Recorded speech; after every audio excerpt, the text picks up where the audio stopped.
안녕하십니까 여러분. 네, 제가 캘리포니아 사람이 다 된 것 같습니다. 여기 얼음도 얼지 않는 이곳에서 제가 감기에 걸려가지고 지난 안식일 설교 이제 준비를 하면서 하나님, 제가 감기 걸린 모습으로 전에서 하나님 전에 쓰면 되겠습니까? 붙들어 주십시오 했더니 안식일 설교 예배 마치고 나서부터 굉장히 심하게 감기가 밀려오더라고요. 그래가지고 참 다행이다 했는데 어떻게 또 안식일 오기 전에 감기가 끝났어야 됐는데 아직도 끝물인 것 같습니다. 추운 겨울, 또 특별히 이곳 캘리포니아는 일교차가 크기 때문에 또 그런 것 같아요. 건강에 주의하시고 또 감기 걸리지 않으시면 좋겠습니다. 이제 2014년에 마지막 안식일 저녁이 되었습니다. 믿어지십니까? 저희가 2014년이 시작한다고 이곳에 모여서 다가오는 한 해를 함께 해주십시오라고 저희가 기도했던 게 엊그저께 같은데 벌써 이렇게 1년이 지났습니다. 매일 이 저녁, 매주 이렇게 저희가 금요일 저녁 예배마다 제가 참 느끼는 건데요, 참 대단하시다라고 하는 생각이 듭니다.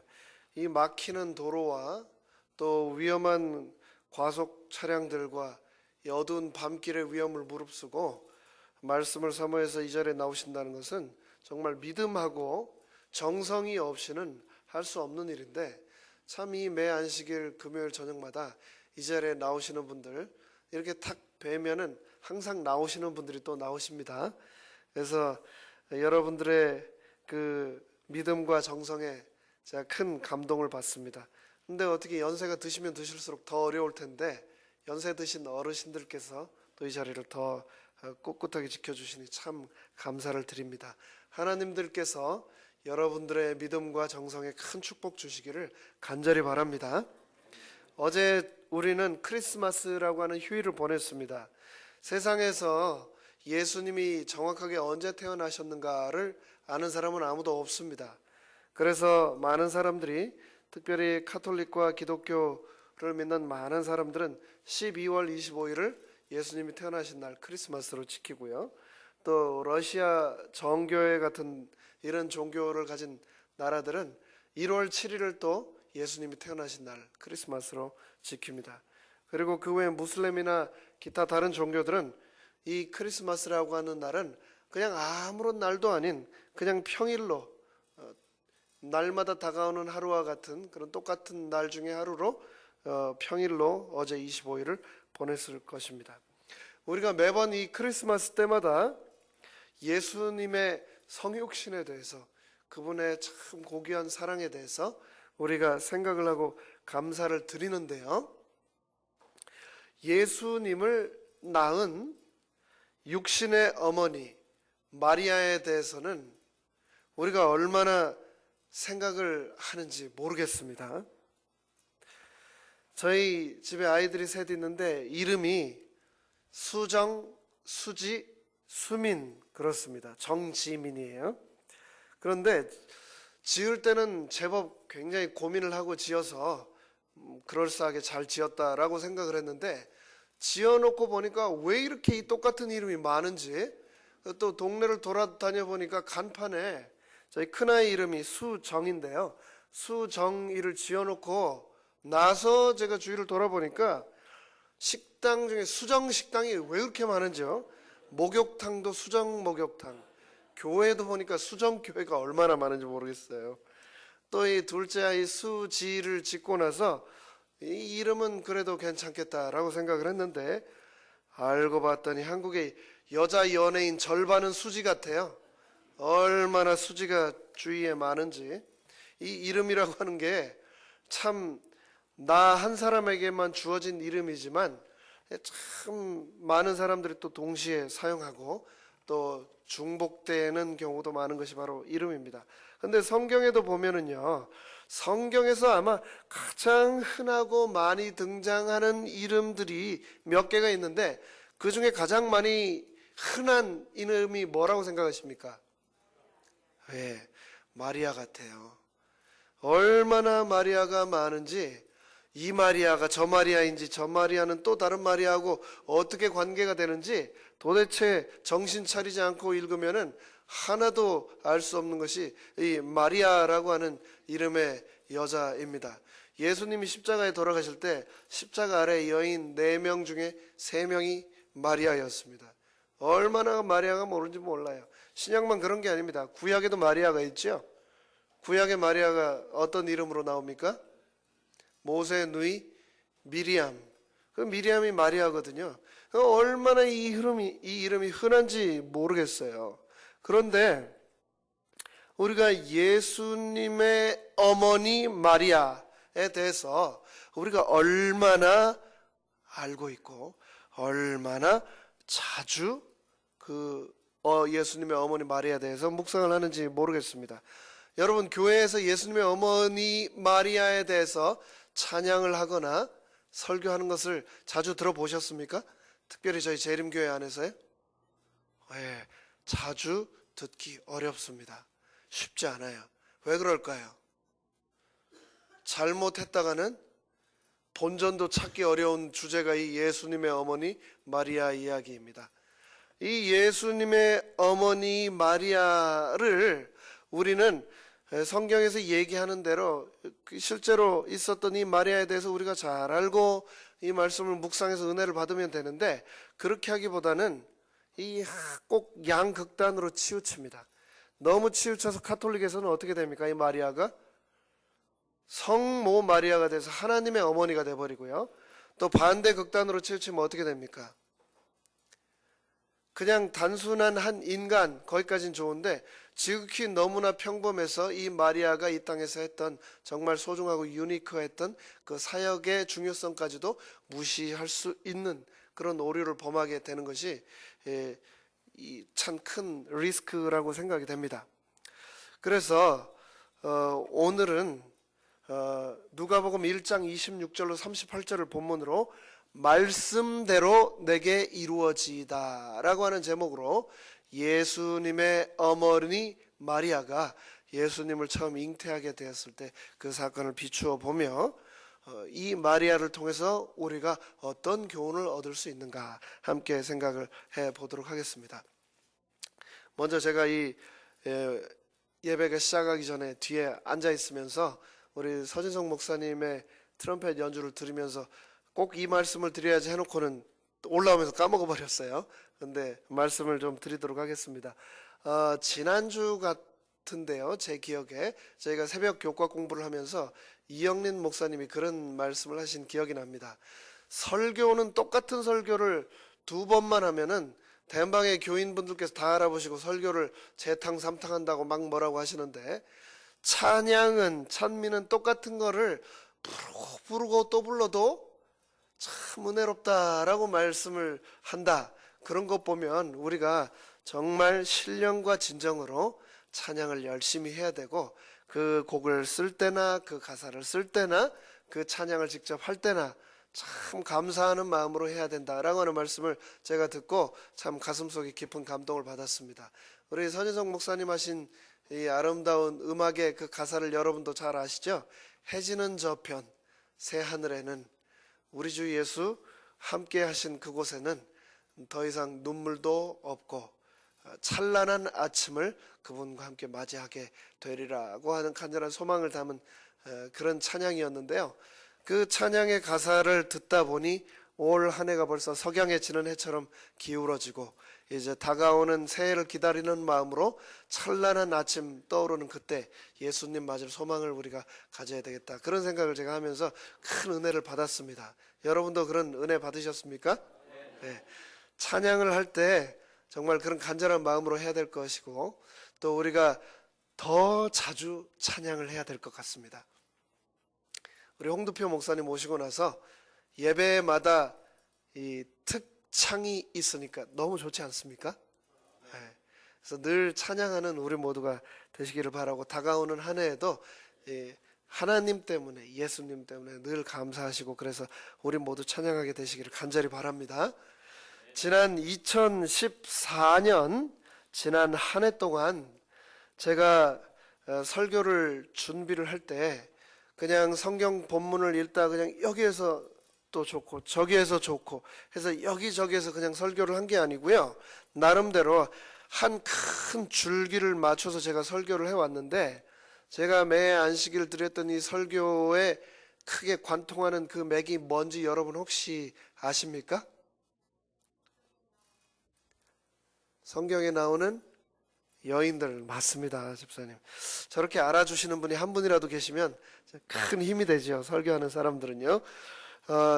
제가 매 안식일 금요일 저녁에는 이제 짧은 시리즈로 이제 설교를 해왔습니다. 최근에는 저희가 구원론에 대해서 제가 이제 말씀을 드렸었는데, 안식일 예배는 5월 초부터 지금까지 지난 안식일을 빼고, 지난 안식일은 이제 크리스마스를 맞이하는 안식일이기 때문에 예수님의 초림에 관한 말씀을 드렸었고, 지난 안식일을 빼고 매 안식일에 성경에 나오는 여인들에 관한 말씀을 드렸었습니다. 2013년도에 제가 5개월 동안 교회 지남에 여성이 일하는 교회라고 하는 제목으로 교회 지남에 글을 연재했었던 일이 있는데요. 그때 매월 글이 올라가고 교회 지남이 교회에 발송되면은 항상 전화를 하시는 분이 계셨습니다. 어쩌면 이 설교 방송을 듣고 또 전화를 하실지 모르겠어요. 알래스카에 계신 한 여 집사님이라고 하셨는데, 저희 교회 설교를 매 안식일 들으면서 혼자 예배를 보신다 하셨습니다. 교회가 너무 멀기 때문에. 근데 그분이 이제 제 글을 읽고, 여자들이 교회에서 조용해야지 그렇게 설치고 다니면 교회가 어려워진다고, 무엇을 도대체 근거로 그런 글을 쓰느냐라고 하셔서 제가 고민을 많이 했습니다. 그러면서 가장 크게 말할 수 있는 것은 그렇게 사신 분들의 삶을 말씀드리면 되겠다라고 싶어가지고, 성경에서 정말 중요하게 일을 하셨던 여성분들을 한 분씩 한 분씩 찾다 보니까 그냥 한 해가 이렇게 훌쩍 갔습니다. 제가 기억나는 대로 말씀을 드리면은요, 올 초에 제일 먼저 드린 말씀이 두 여자 이야기, 마리아와 마르다 이야기를 드렸습니다. 나사로의 누이인 이 마리아와 마르다가 가장 중요한, 우리 인생의 가장 중요한 삶의 우선순위인 예배의 주체 되시는 예수님을 우리가 너무 바쁜 일상 때문에 잊고 살아가지는 않는가. 마리아를 통해서 참된 예배에 대해서 그 의미를 함께 나눴었고요. 또 그 다음으로는 수로보니게 여인, 이 가나안 여인이 귀신 들린 딸을 고쳐달라며 예수님께 애원하는 그 모습을 통해서 거절과 우리가 부딪혔을 때 인생에서 어떻게 살아갈 것인가, 싸워나갈 것인가 라고 하는 제목으로 또 말씀을 나누었었고요. 또 하나님의 생명싸개라고 하는 제목으로 나발의 아내에서 다윗의 아내가 되었던 아비가일이라고 하는 지혜로운 여인의 이야기를 저희가 성경을 통해서 보았습니다. 한 지혜로운 여인의 현명한 말 한마디가 수백 명을 죽음에서 생명으로 바꿨던 그런 내용을 저희가 보았었죠. 또 옷자락만 스쳐도라고 하는 제목으로 12해 동안 혈루병을 앓았던 한 여인의 이야기를 우리가 신약 성경을 통해서 말씀을 보았는데, 그날 수많은 사람들이 예수님과 옷자락이 스쳤지만 믿음으로 스쳤던 그 여인만 병의 고침을 입었다. 나의 삶 가운데 내가 진정으로 믿음으로 내 손을 뻗쳐서 예수님 만지기 원한 적은 얼마나 있었던가 저희가 또 생각했었습니다.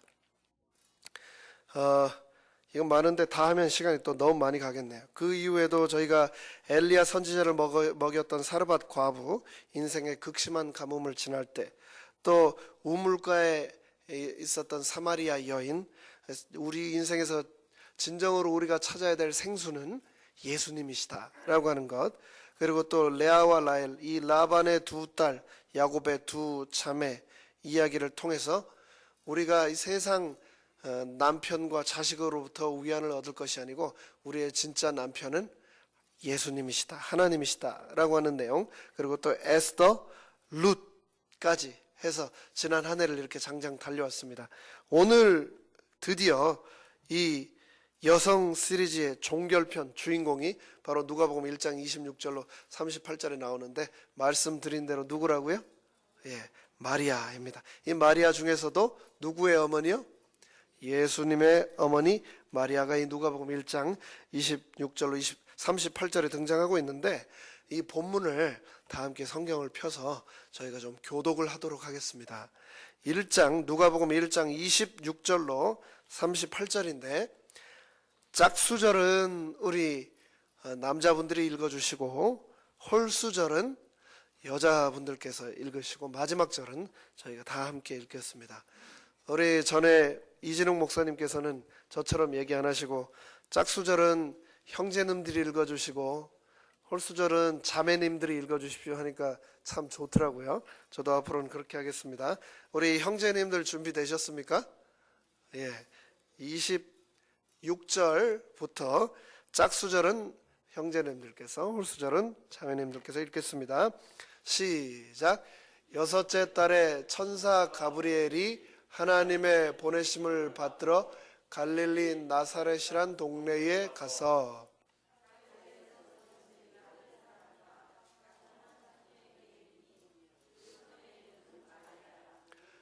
그에게 들어가 가로되 은혜를 받은 자여 평안할지어다 주께서 너와 함께 하시도다 하니,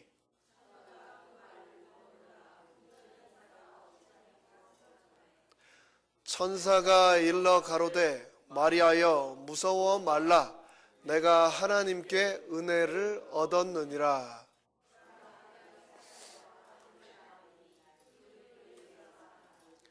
저가 큰 자가 되고 지극히 높으신 이의 아들이라 일컬을 것이요 주 하나님께서 그 조상 다윗의 우위를 저에게 주시리니,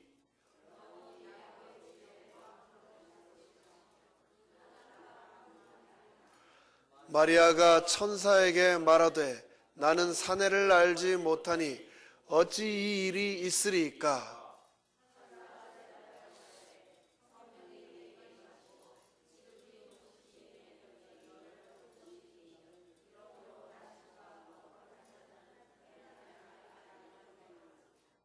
보라 내 친족 엘리사벳도 늙어서 아들을 배었느니라.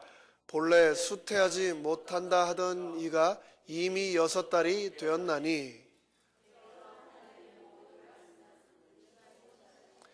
38절은 다 함께 읽겠습니다. 시작. 마리아가 가로되 주의 계집 종이오니 말씀대로 내게 이루어지이다 하매 천사가 떠나가니라. 아멘. 이 예수님의 탄생이 남자에게 예고되어 있는 마태복음 1장 20절에 비해서 이 누가복음의 저자는 메시아의 탄생을 여자인 마리아에게 직접 예고를 합니다. 누가복음 1장 28절인데요.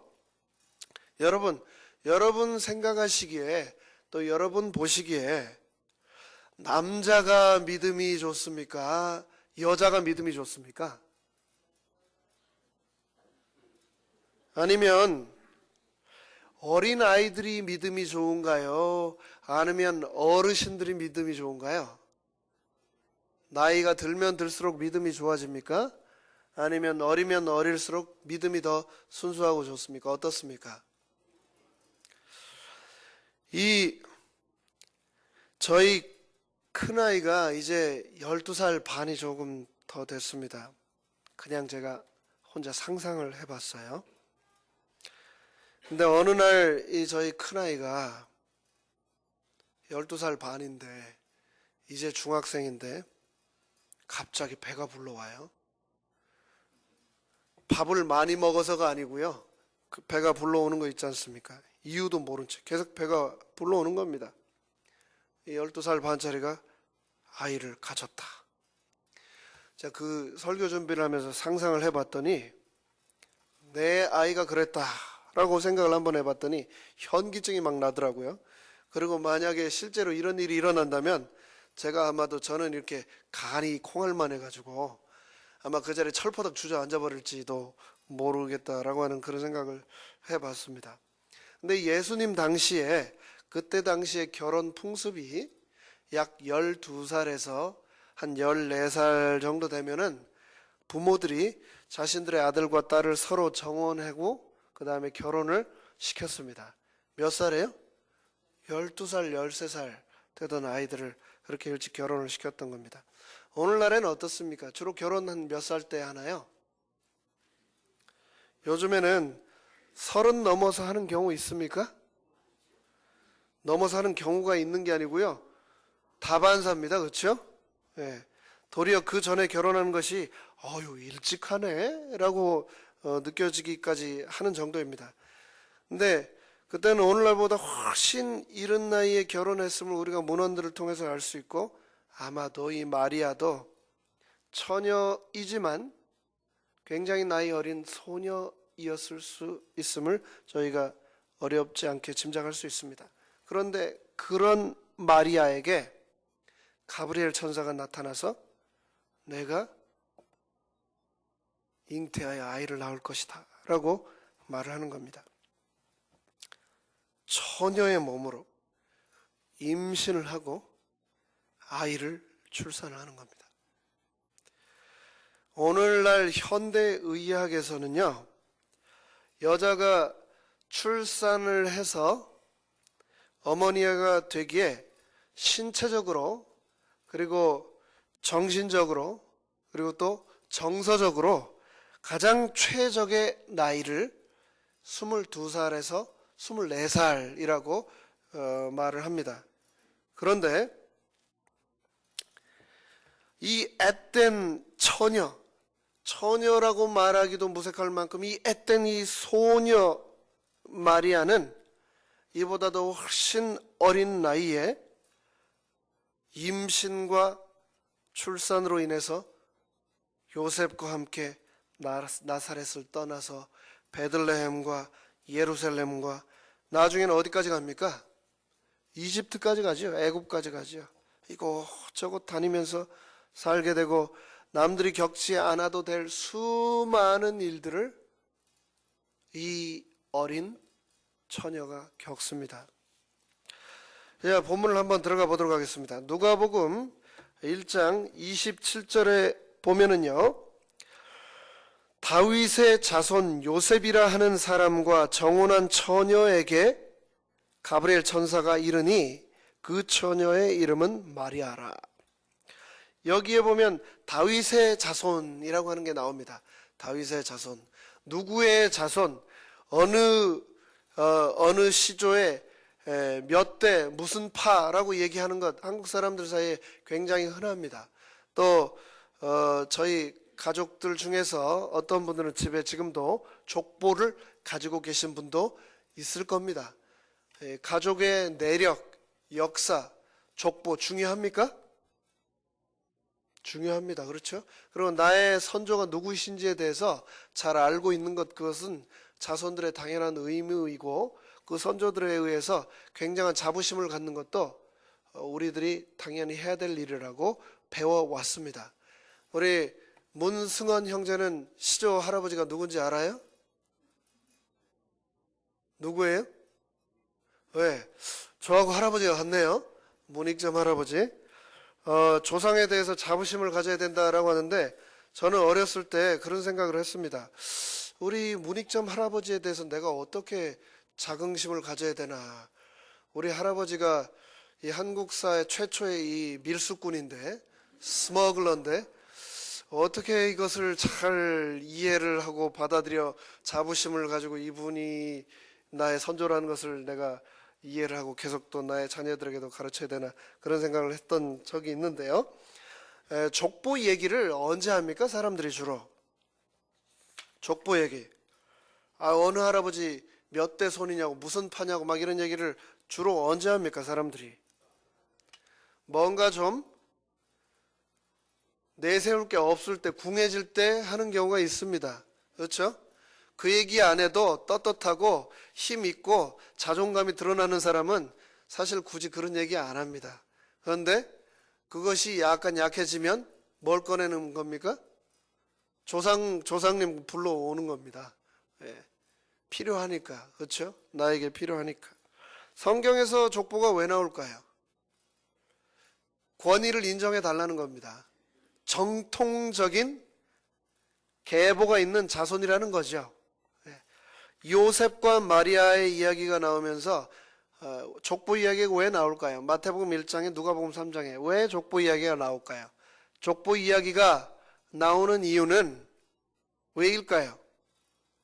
예수님이 성경에 예언된 왕의 자손으로 우리에게 태어나셨다라고 하는 그 정당성을 드러내기 위함입니다. 그렇죠?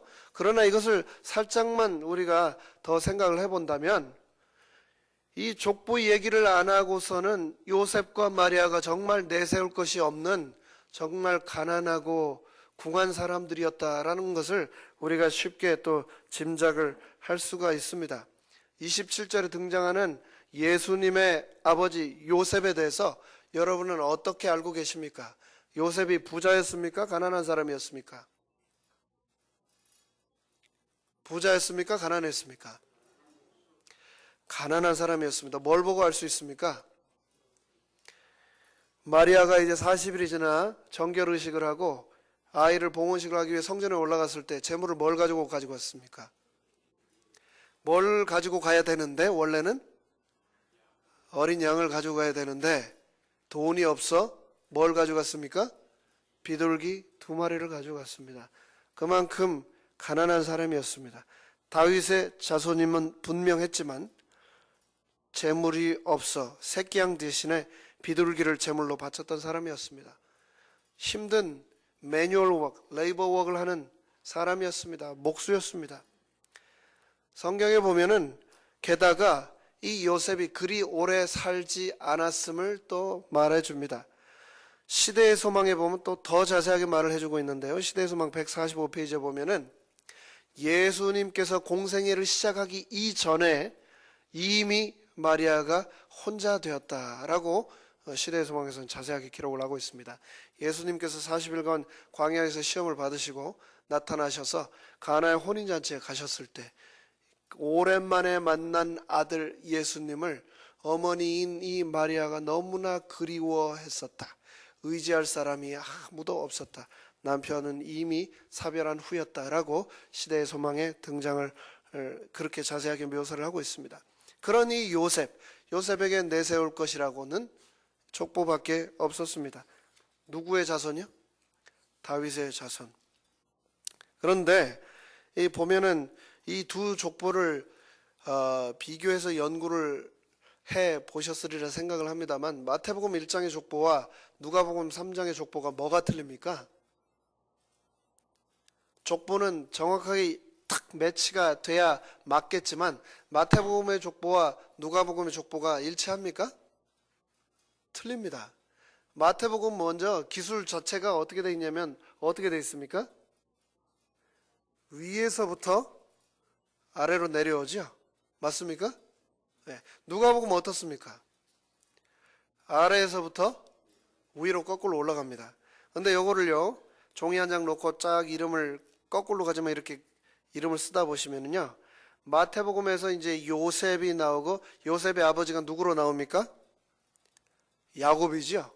그런데 누가복음에서는 요셉의 아버지가 누구로 나오냐면 헬리로 나옵니다. 그러면 한 번 더 올라갈게요. 야곱의 아버지는 맏단으로 나오고 헬리 아버지는 맏닷, 맏닷의 아버지는 엘르아살, 맏닷의 아버지는 레위, 엘르아살의 아버지는 엘리훗, 레위의 아버지는 멜기, 이렇게 계속 엇나갑니다. 이거는 성경이 엉터리 책이라서가 아니고 예수님은 다윗의 자손이죠. 근데 누구의 몸을 통해 태어나셨습니까? 마리아를 통해 태어나셨죠. 그러면 요셉이 다윗의 자손인 거하고 예수님이 다윗의 자손인 거하고 상관이 있습니까? 없습니까?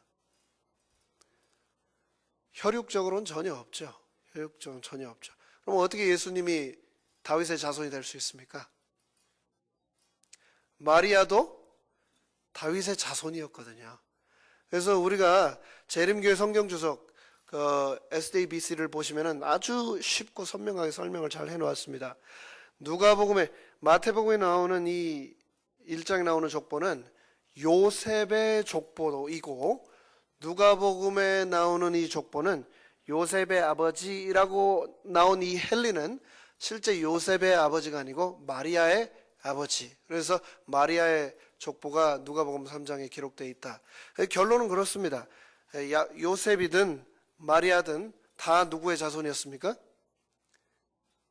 다윗의 자손이었습니다. 다윗의 자손으로 예수님께서 태어나신 것입니다.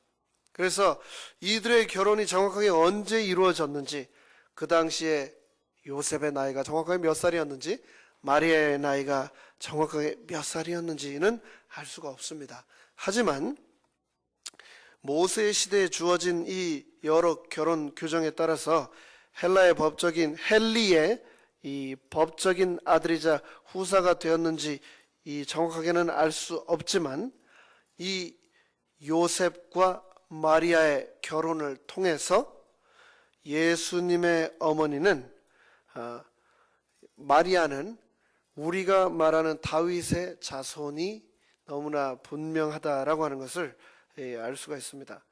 그런데 계속해서 재림교회 성경 주석에 보면은 처녀라고 얘기한 이 마리아가 어떤 가정 환경이었는가를 짐작하게 해주는 구절이 있는데요. 마태복음 1장 23절을 이렇게 주석을 해놓았습니다. 누가가 예수의 출생 상황은 매우 자세하게 진술하면서도 마리아의 부모에 대해서는 아무런 언급도 하지 않은 사실은 그들이 당시에 이미 사망하여 마리아가 친척들과 함께 살았을 가능성을 시사한다 라고 얘기를 하고 있습니다. 이게 무슨 말인가? 누가복음에서 마리아 얘기는 하지만 마리아 부모님 얘기를 합니까? 안 합니까? 안 하죠. 유대인 저술가들은 그들이 언급하고자 하는 사람을 얘기할 때는 분명히 아무개의 아들, 누구의 딸, 몇 대 손이라고 밝히는데, 그 내용이 없다는 것은 이미 마리아의 부모가 그때 없었고 마리아가 친척들에 의해 키워졌을 가능성이 있다라고 재림교회 성경 주석은 말하고 있는 것입니다. 만약에 그렇다면 이 마리아는 나이도 어렸지만 부모 없이 친척들에 의해 키워졌다라고 하였을 때 참 가난하고 어렵게 살았을 가능성이 있습니다. 가난한 것은 축복입니까? 저주입니까? 여러분들은 가난 안 해보셔서 잘 모르시겠습니까? 가난은 축복입니까? 저주입니까? 가난은 우리를 연단시킵니다. 사서 젊어서 고생은 한다고도 하지 않습니까? 그런데 이 가난의 긍정적인 면과 분명히 좋은 점들이 있는 것은 확실하지만 가난의 부작용이 있습니다. 가난한 사람들 주위에 겪어보셨으면 아실 겁니다. 가난의 부작용이 어떤 게 있을까요? 너무 어렵게 산 사람들은요, 눈치를 봐요. 가만히 자기 소신껏 못하고 자꾸 주위를 살피는 겁니다. 이게 가난의 부작용입니다. 근데 너무 눈치를 보는 이 부작용이 있는데, 또 다른 가난의 부작용이 뭔지 아십니까? 또 다른 가난의 부작용은 너무 이기적이거나 너무 독한 사람들도요, 가난의 부작용 때문에 생기는 겁니다. 여러분 주위엔 독한 사람이 없나 봐요. 독한 사람들 보셨습니까? 너무너무 어렵게 산 사람, 너무 가난하게 산 사람들은요, 너무 이기적이거나 독하게 되는 경우가 있습니다. 이게 다 가난의 부작용입니다. 그런데 마리아의 이 배경을 우리가 정확하게 알 수가 없습니다. 그러나 이제 짐작을 해보는 거죠. 이렇게 짐작을 해보았을 때 유복하게 살지는 않았을 것입니다. 그런데 이 마리아가 가브리엘이라고 하는 천사가 나타나서 이 어린 처녀에게 네가 이제 임신을 하여 아이를 낳을 것이다 라고 얘기를 했을 때 어떤 반응을 보일 수가 있을까요? 그때 당시에 결혼을 하지 않은 여자가 임신을 하면 어떻게 되었습니까? 생사가 달린 문제입니다. 그렇죠? 사람들이 알게 되면 그 자리에서 돌로 쳐 죽임을 당하고, 뿐만 아니고 그 남아있는 가족들 사이에서도 영원한 가문의 수치가 되는 정말 아주 치명적인 것이 바로 이 처녀의 임신입니다. 그런데 이 처녀에게 임신을 하여 아들을 낳을 것이라고 했는데, 우리 성경절에서 읽은 것처럼 누가복음 1장 1장 38절에 뭐라고 했습니까? 말씀대로 내게 이루어지이다 라고 누가 얘기했습니까? 마리아가 직접 얘기를 한 겁니다. 여러분이라면 그렇게 하실 수 있겠습니까? 저라도 제가 그렇게 대답할 수 있었을까? 그런 고민을 해보았습니다. 이 불우한 환경 가운데서 자라났음에도 불구하고 위대한 결정을 할 수 있었던 마리아의 힘의 비결은, 그 능력의 비밀은 무엇일까? 고민을 해보았습니다. 무엇이 마리아로 하여금 주저함 없이 가브리엘 천사여, 저는 준비가 안 됐습니다. 저는 그거 감당 못하겠어요. 저는 아닌 것 같습니다. 잘못 찾아오신 것 같아요.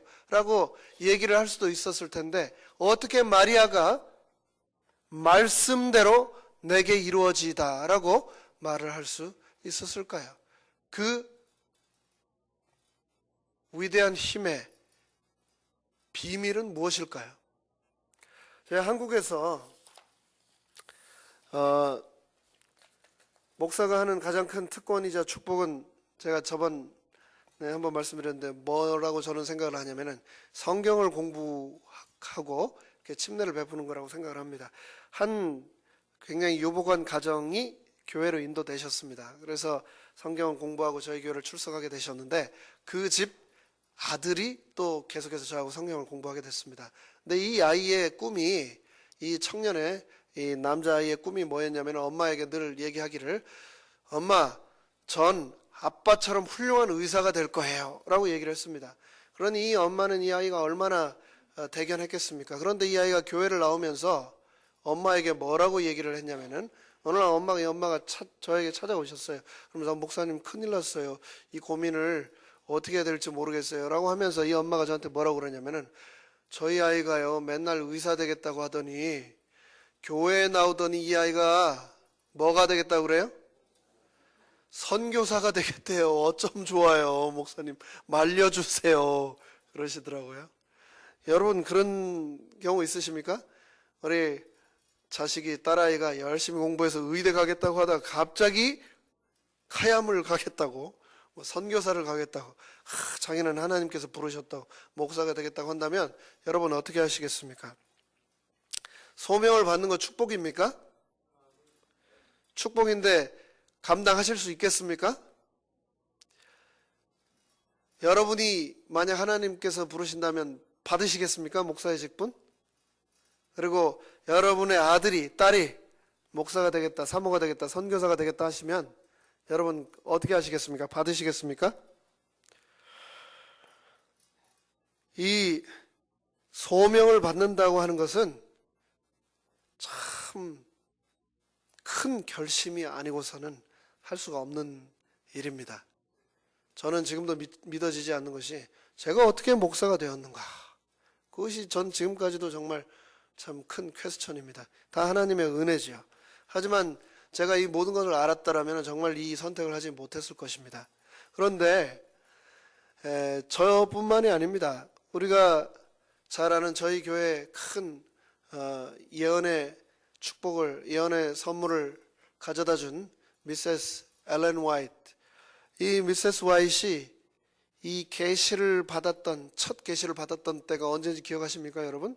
1844년 12월이었습니다. 그때 이 엘렌이 몇 살이었을까요? 이 엘렌이 17살이었어요. 17살. 학교도 못 다녔다고요. 왜요? 몸이 약해서. 몸무게가 몇 파운드였냐면요 80파운드였어요. 36kg. 뻥 좀 보태면 제 3분의 1밖에 안 되는 그런 체중을 가지고 80파운드 가지고 이 어린 연약한 여자아이가 뭘 받았습니까? 계시를 받은 겁니다. 근데 이 엘렌이 계시를 받기 전에 하나님께서 엘렌을 제일 먼저 선택하지 않으시고 몇 사람에게 더 계시를 보여주셨습니까? 그 똑같은 계시를 두 사람에게나 더 먼저 보여주셨다고요. 여자도 아니고 누구에게요? 남자에게. 많이 배우고 준비된 넉넉하게 감당할 것이라고 생각한 두 사람에게, 윌리엄 포이, 헤이젠 포스, 이 두 사람에게 똑같은 계시를 주셨는데 이들이 어떻게 했습니까? 받아들이지 않았어요. 감당할 수 없다고 받아들이지 않았던 겁니다. 이 엘렌이 17살 36kg짜리 엘렌이 자신에게 그 계시가 임했을 때 이미 똑같은 계시가 윌리엄 포이와 헤이젠 포스에게 임했던 계시임을 엘렌이 알고 있었을까요? 모르고 있었을까요? 엘렌이 다 알고 있었습니다. 그 계시가 임했는데도 불구하고 다른 사람들이 받지 않으므로 자신에게 그 계시가 옴을 엘렌이 알고 있었어요. 그리고 이 엘렌이 계시를 어떻게 했습니까? 받았습니다. 사명을 받았다고요. 우리가 하나님이 부르실 때 예스 할 수 있는 것은 우리의 체력이 아닙니다. 우리의 능력이 아니에요. 우리의 배경이 아닙니다. 그렇죠? 무엇으로 받는 겁니까? 우리의 마음으로 받는 거 아닙니까? 우리의 willingness로 받는 거 아닙니까? 받기만 하면 하나님이 다 채워주실 것이다. 이 12살, 13살짜리 여자아이 뱃속에 예수님이 들어가시겠다고, 온 우주의 왕이신 하나님께서 들어가시겠다고 했을 때 이 여자아이가 그것을 감당할 수 있었을까요? 임신한 사실이 발견되면 어떻게 될 텐데? 돌에 맞아 죽을 텐데. 이 어린 처녀는 그 가브리엘 천사의 수태고지를 말씀대로 내게 임하리이다 라고 말을 했던 것입니다. 결코 쉬운 대답이 아니었을 것입니다. 결코 우리가 생각한 것처럼 단순한 결정이 아니었을 것입니다. 마리아는 오랜 세월 동안 그 마음속에 언젠가 하나님께서 부르시고 맡기시면 예스하리라 라고 하는 그 결심 속에 살았었기 때문에 준비된 때 가브리엘 천사가 왔을 때 예스할 수 있었던 것입니다. 내가 지금 준비되어 있지 않다면 천사가 나에게 왔을 때 결코 나는 예스할 수 없습니다. 내가 지금 하나님께 마음을 드리지 않는다면 언젠가 드릴 수 있을 거야 라고 하는 그 언젠가는 결코 오지 않을 것입니다. 마리아는 했지만 내가 마리아처럼 준비되지 않는다면 나는 마리아처럼 말씀대로 내게 이루어지다라고 말할 수 있을까요? 마리아의 그 위대한 결심이 이 온 인류에 얼마나 큰 축복이 되었습니까?